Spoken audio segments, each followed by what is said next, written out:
So, dear student, good morning, all of you. Myself, Amar Rajput sir, from A1 Xavier School, teaching science in 9th and 10th. Students, today we are going to start with chapter number 5. Okay आज जो मैं है first video बनाने जा रहा हूँ chapter number 5 का. Okay chapter number 1 के मैंने सारे वीडियोस कंप्लीट कर दिए. ओके और आज मैं चैप्टर 5 स्टार्ट कर रहा हूँ जिसका ये पहला वीडियो है. तो chapter number 5 student, the fundamental unit of life. Okay student, ये जो चैप्टर नंबर 5 है it is of biology section.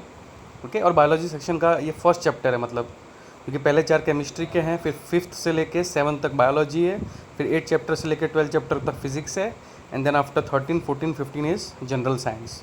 तो बायोलॉजी में ये फर्स्ट चैप्टर है. ओके स्टूडेंट, ये आपको पता होना चाहिए. तो स्टूडेंट बेसिकली इस लेसन में हमको किसके बारे में जानना है? सेल के बारे में. ओके सेल, उसका इम्पोर्टेंस, उसका working. Okay and what is the role of cell in human body. तो बेसिकली इसी के ऊपर ये पूरा चैप्टर डिपेंडेंट है. तो ये जो पहला वीडियो है उसके अंदर एक जस्ट बेसिक इन्फॉर्मेशन, ओके ना, some basic information related with cell. Okay first definition, that is cell. What is a cell? तो cell is the smallest unit of any living organisms. Without cell life is impossible for living organism. Friend basically cell है क्या? Biology के terms में cell का मतलब होता है smallest unit of any living organism. Okay living organism मतलब पता ही क्या क्या आते हैं? Human beings, animal, plants, micro organism. तो उनका जो सबसे स्मॉलेस्ट यूनिट होता है स्टूडेंट, उसको कहते हैं सेल.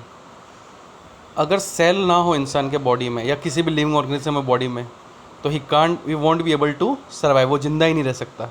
ओके क्योंकि सेल के कारण ही बॉडी बनती है. कोई भी लिविंग ऑर्गेनिज्म की बॉडी जनरेट कैसे होती है? तो बिकॉज ऑफ सेल ओनली. अगर मैं आपको एक एग्जांपल दूं, जैसे नॉन लिविंग थिंग की अगर हम बात करते हैं, तो नॉन लिविंग थिंग में सबसे स्मॉलेस्ट यूनिट क्या होता है स्टूडेंट? एटम होता है. मतलब atom combines to form molecules, molecules combine to form what we can say metal, और we can say elements. Okay and elements combine to form compounds. Okay and different types of compound combine to form substance. तो वो तो non living thing का cycle है. तो living thing का cycle क्या होता है? तो देखो इधर सबसे स्मॉलेस्ट यूनिट जो है that is cell. Okay cells combine to form tissues. Tissue के बारे में हम पढ़ेंगे चैप्टर नंबर 6 में. Tissues combine to form organs. Okay जो ह्यूमन बॉडी में डिफरेंट ऑर्गन्स होते हैं ना, जैसे heart, kidney, liver, okay stomach.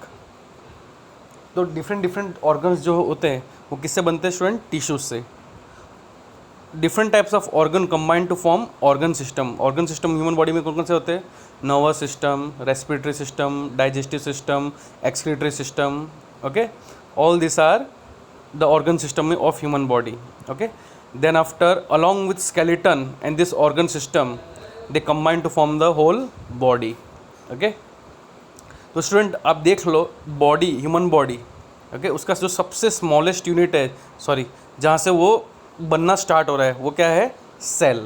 क्योंकि सेल्स जो होते हैं वही कंबाइन होते हैं जब तो बनता है टिश्यू.